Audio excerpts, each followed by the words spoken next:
Hello everyone, this is Pizzscn here, and today I'm going to be doing a tutorial on how to make a 1x1 cube. I did record the process of making this in tutorial form, but when I brought it to school today, this one guy who I know who's a really good cuber, he was actually willing to buy this, but I told him that I actually wanted to use it to have it for the rest of the day, because, well, it's my first one I've ever made, so it's kind of cool looking. So I said, yeah. Using the money that he did pay for me, though, I was able to buy a few things to actually make this a little better. Now, I did do a tutorial for that one, however, I didn't like the way it turned out at all. And this one's going to turn out much better because I have more stuff and I already know what to expect, if you know what I mean. So, let's get on to the tutorial.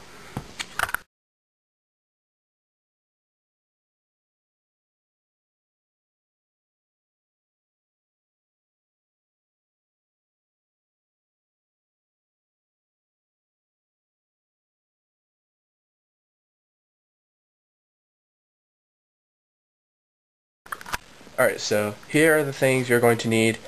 However, before we go ahead and get into that, I do want to pay basically full credit to me, myself, and Pi. He made a tutorial on how to do this. If you want to watch it, click on the annotation in my hand, and you can go see that. This is based off of that tutorial, but there are a few little things that I've done differently in it, so yeah.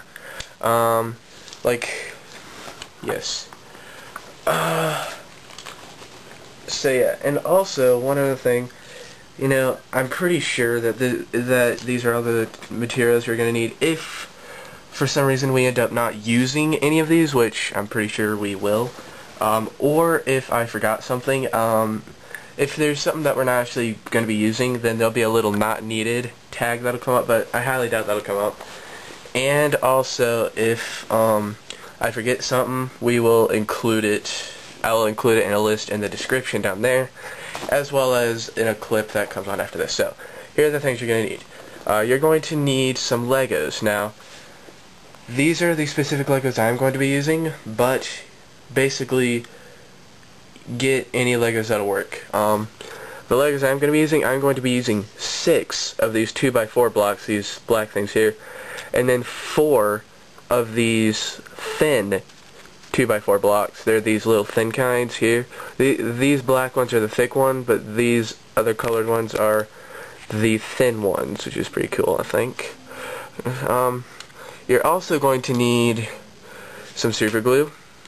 You're also going to need some sandpaper. I have 60 grit right here. Alright, and 150 grit. So basically rough and fine sandpaper.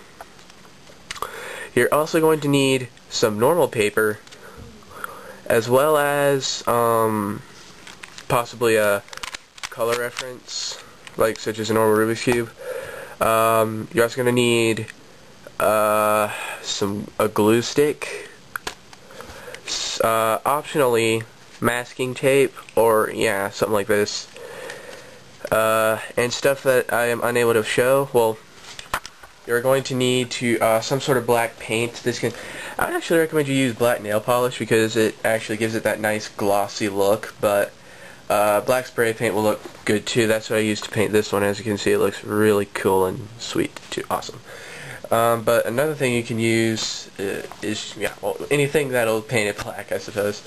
You're also going to need a computer with an internet connection, and you're also going to need a printer.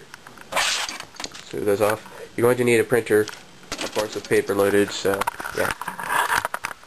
One thing, if you don't have super glue, first of all, this whole packet right here cost me $1. So what I decided to do was, using the money that I was paid, it went towards these supplies. I actually went ahead and bought 3 of these. These things are super cheap. So I got them at Walmart for $1 a piece, and you get 4 in a pack. So it's really cool. So yeah, let's go ahead. But if you just don't want to use super glue, a good substitute is CRC. Oh gosh, is CRC. silicone here.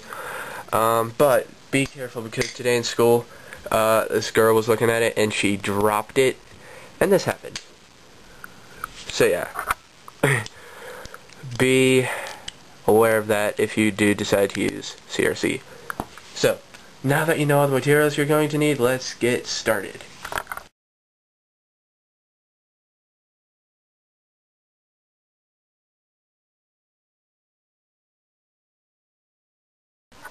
Alright, now you might be wondering how CRC can be a replacement for super glue, and I'm just going to show you this real quick. With these two Legos here, I'll demonstrate it. So watch, if I took these two things here, alright, I take the CRC, I shake it up, of course, then I spray right here, just a little bit.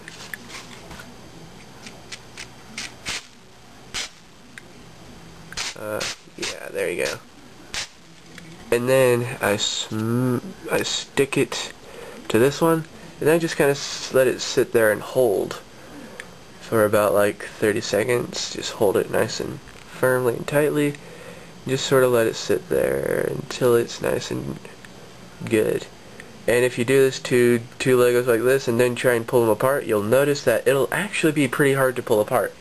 That is because when CRC is dry, it's a film. It's actually a bit of a film. And what I believe it is that, well, one, it's going to make the surface areas of the two, surfaces that are just stuck together bigger, smaller, I suppose. It'll make those layers a little bit thicker. And two, I think it'll have a bonding effect. I think what this stuff actually does is it probably melts the plastic a tiny bit as the reaction is occurring, but then it puts it back. And so yeah, I know Jiggly does that. I'm not super sure about CRC, but yeah. This should be about dry enough, and oh my gosh. Ugh. Yeah. That was tough.